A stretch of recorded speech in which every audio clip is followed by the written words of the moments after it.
And moving on to West Africa now, the junta-led Burkina Faso has refused to accept deportees from the United States in a snub to one of President Donald Trump's signature migration policies. In response, the U.S. Embassy in Burkina Faso has suspended most visa services, a move the Burkinabe government has condemned as coercive and a form. Trump never expected an African president would look him in the eyes and say no.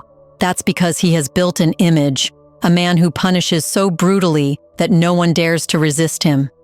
He slapped tariffs on China, humiliated Canada, bullied India, and mocked European leaders in public. He believes fear is power.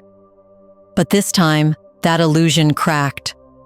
Because when Trump tried to impose his will on one of Africa's smallest, yet most defiant nations, Captain Ibrahim Traoré stood tall, unshaken, unapologetic, and unmoved by Washington's threats. Traoré didn't care about Trump's record of punishment. He didn't care that America controls aid or that the US dollar dominates global trade. He cared about one thing only: sovereignty. And that, he decided, is not for sale. But what exactly did Trump ask of Burkina Faso? Why did Ibrahim Traoré reject it so openly? And how did Trump, in trying to punish him, end up becoming the punchline of his own power game?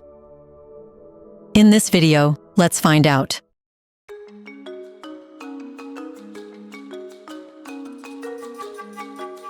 It began, as many moments of manipulation do, behind closed doors.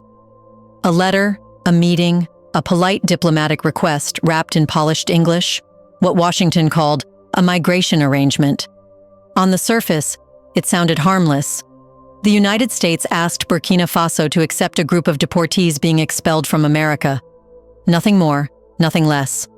But hidden within that request was something foul, a moral test disguised as cooperation. The people being deported were not all Burkinabe citizens. Many had never even set foot on Burkinabe soil.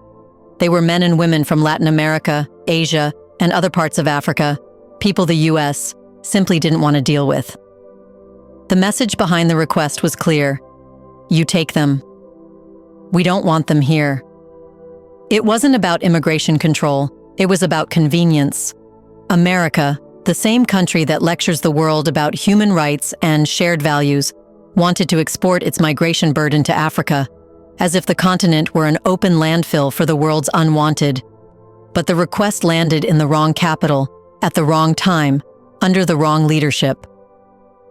Burkina Faso today is not a submissive client state.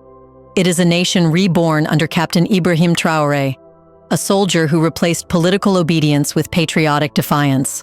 So when the US came knocking with its arrangement, Foreign Minister Karamoko Jean-Marie Traoré didn't play diplomat. He played patriot. He called the deal indecent and unworthy. He declared boldly and publicly that Burkina Faso is not a land of deportation. And when he said those words, the world heard more than just a policy rejection. It heard the echo of a new African identity forming in real time. Because at that moment, Burkina Faso wasn't rejecting migrants. It was rejecting the mindset that African soil exists for Western disposal. And that's what made the moment historic. It wasn't about numbers or visas or paperwork. It was about principle, the kind of principle that tells empires, our dignity is not negotiable. That refusal drew its moral authority directly from Captain Ibrahim Traoré's vision, a vision rooted in sovereignty, pride, and resistance against neo-colonial manipulation. In just one act, Burkina Faso turned what Washington thought was a routine transaction into a global statement. Africa will no longer be your convenient solution. This hit Trump's nerve, hitting him where it hurt him the most. Therefore, the response came faster than any speech or sanction. Within days, the US Embassy in Ouagadougou quietly announced that visa services were suspended until further notice. No press conference, no confrontation, no debate, just a cold bureaucratic line on a website. It was a silent punishment, the modern form of imperial correction. If you are a Burkinabe student planning to study in the US, now you must travel to Togo. If you're a business owner with American partners, your paperwork just froze. If you're a family hoping to visit loved ones abroad, forget it. The United States didn't need to bomb or sanction Burkina Faso to make its point. All it did was close a door, and that door was meant to humiliate. But what Washington didn't understand was that this type of retaliation no longer inspires fear. It inspires clarity. Because in the 21st century, power no longer comes from who can close doors. It comes from those who can build their own. The US thought a visa freeze would weaken Burkina Faso's resolve. Instead, it exposed Washington's hypocrisy. How can a country that claims to support partnership use travel restrictions as blackmail? How can a self-proclaimed defender of freedom punish a nation simply for refusing to be used? In that quiet act of retaliation, the mask slipped. The world saw how modern imperialism works, not through armies or flags, but through invisible levers, visas, aid, and approval. And Captain Ibrahim Traoré, instead of bending, doubled down. He showed the world that Burkina Faso's independence was not conditional, it was absolute. What Burkina Faso exposed is the newest instrument of control in global politics: visa diplomacy. It's a strategy that's far more elegant than war, but just as destructive to national dignity. Here's how it works. If a nation aligns with US interests on migration, foreign policy, or military cooperation, it earns access. Its citizens can study, trade, and travel freely. But if a nation chooses independence, those same privileges are suddenly under review. This is what America calls partnership.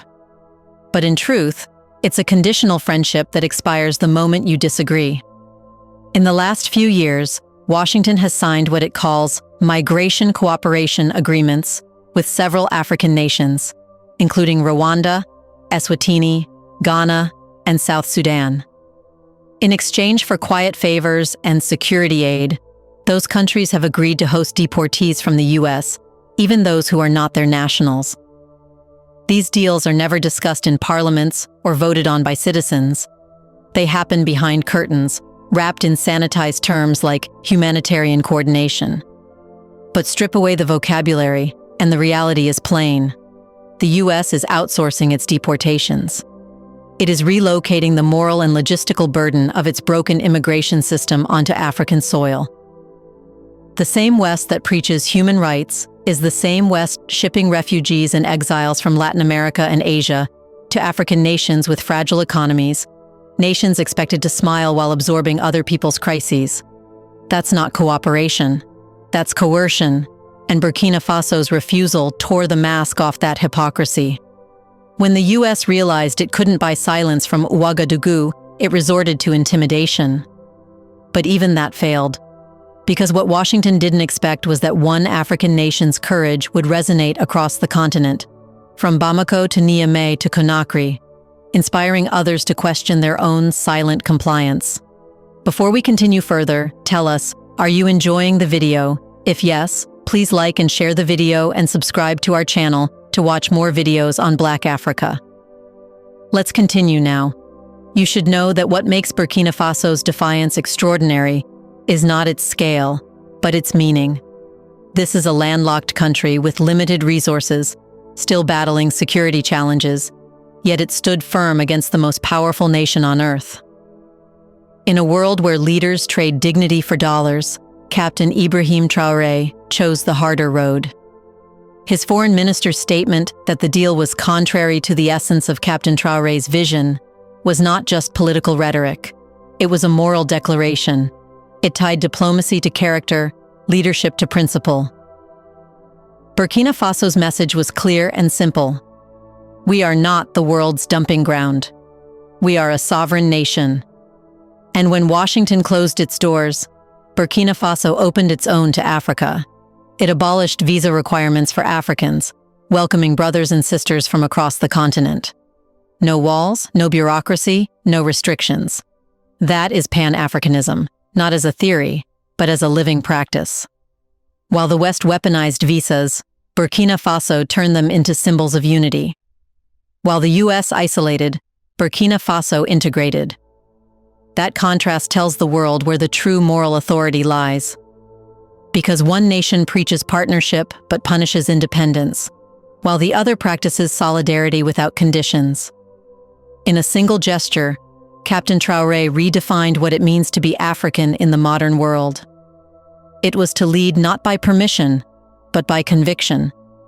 But to understand why Washington reacted so fiercely, we must see the deeper game at play. This was not only about deportees, it was about power. Under Trump's hardline approach, Africa has become both a target and temptation. The U.S. needs Africa's critical minerals: lithium for its electric cars, cobalt for its batteries, manganese and rare earths for its military technology. Without Africa, the so-called green transition of the West collapses. And yet, while America needs Africa's resources, it still tries to dictate Africa's politics. It punishes independence while pretending to promote development.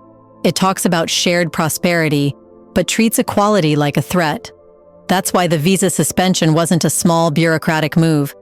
It was a test. Washington wanted to see if Burkina Faso would bend. If it succeeded, others would follow.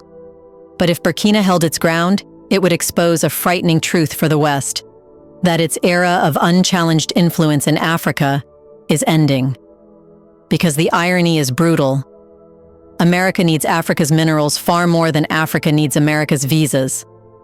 Africa holds the keys to the world's future industries. It controls the cobalt that powers Teslas, the lithium that fuels smartphones, and the uranium that lights up Europe. Yet the West continues to act as if Africa should be grateful for crumbs. Burkina Faso's defiance, then, is not just symbolic, it's strategic. It shows that African nations can set terms, can walk away from deals that insult their dignity, and can still thrive by building alliances that respect sovereignty with Russia, with China, with fellow African states. The old colonial equation, obedience in exchange for access, is collapsing, and the country leading that shift stands proudly under the Sahel sun, its flag red and green, its leader in military fatigues, Captain Ibrahim Traoré. For decades, Africa's independence has been conditional. The West recognized your sovereignty, but only as long as you stayed in line. Aid came with conditions. Loans came with lectures. Partnerships came with penalties. Burkina Faso's no ripped that system apart. It replaced dependency with dignity, charity with choice. This wasn't about anti-Americanism. It was about self-respect. It was about telling the world that cooperation must be mutual, not manipulative. When Traoré refused the deportee deal, he wasn't rejecting humanity. He was rejecting humiliation. He was saying, in essence, if partnership means surrender, we are better off alone. And that's how sovereignty is rebuilt, not through flag ceremonies or Independence Days, but through the moral courage to resist coercion. Every nation that ever became free had a moment like this, a moment when it had to choose between comfort and conviction. Burkina Faso chose conviction. It accepted short-term pain like fewer visas, delayed travel, and diplomatic tension for long-term honor. And in doing so, it reminded Africa of something the world wants it to forget. Independence isn't granted, it's defended. Now Washington may double down. It may threaten aid, whisper in ECOWAS corridors, or quietly pressure neighbors to distance themselves from Ouagadougou. That's how the system has always worked: divide and discipline. But something deeper is changing. Each time the US or Europe punishes an African nation for standing tall, it weakens its own moral authority. The old narrative that the West represents democracy and fairness no longer convinces anyone. Africans now see clearly that the word partnership often means control, and the phrase shared interests often means unequal dependence. Meanwhile, the tide is shifting. Burkina Faso, Mali, and Niger have already formed the Alliance of Sahel States, an unprecedented union rejecting French dominance and seeking homegrown security cooperation. The more pressure the West applies, the closer these nations draw to one another and to new partners in Moscow and Beijing who offer deals without colonial strings. So this visa standoff is not an isolated incident. It's a signal, another spark in Africa's slow, steady liberation from Western imperialism. Burkina Faso may be small, but its defiance is continental. It reminds every African nation that strength doesn't come from the size of your army or your GDP, but from the clarity of your will. When Burkina Faso said no to the United States, it didn't just reject a migration deal. It rejected an entire worldview, one that assumes Africa must always comply, always obey, always ask permission before defending itself. This was not defiance for pride's sake. It was defiance for survival's sake, for the right to decide who sets the terms of Africa's future. The US may have won the short-term optics battle. It flexed its muscles, suspended visas, and made headlines. But in the long run, it lost something much more valuable: respect. Because when a small, sanctioned African nation dares to stare down the most powerful country on earth and refuses to kneel, the illusion of Western dominance begins to crumble. That's why this story matters. It's not just about a diplomatic quarrel. It's about the rebirth of African confidence, the realization that power doesn't begin when others recognize it. It begins when we do. So maybe, just maybe, this isn't the story of a punishment. Maybe it's the story of a beginning, the moment Africa stopped asking for validation and started defining its own destiny. Captain Ibrahim Traoré's Burkina Faso has shown the world that sovereignty is not measured in visas or aid, but in courage. And as the doors of American embassies close, new ones are opening, across Africa, between Africans, built on respect, unity, and the unshakable belief that dignity is the only passport worth carrying. What do you think? Did Trump really believe he could bully every African leader into submission? Isn't it true that Ibrahim Traoré will keep Trump in his place and embarrass him before the world? In the comments section, share your thoughts on who really holds the power now, the man in the White House or the soldier in Ouagadougou? Do you want to watch more videos like this one? If yes, subscribe to our channel and press the bell icon next to it. We bring videos on Black Africa, its history, rich arts and culture, and things the world should know about. Thanks for watching, and until the next video, stay tuned.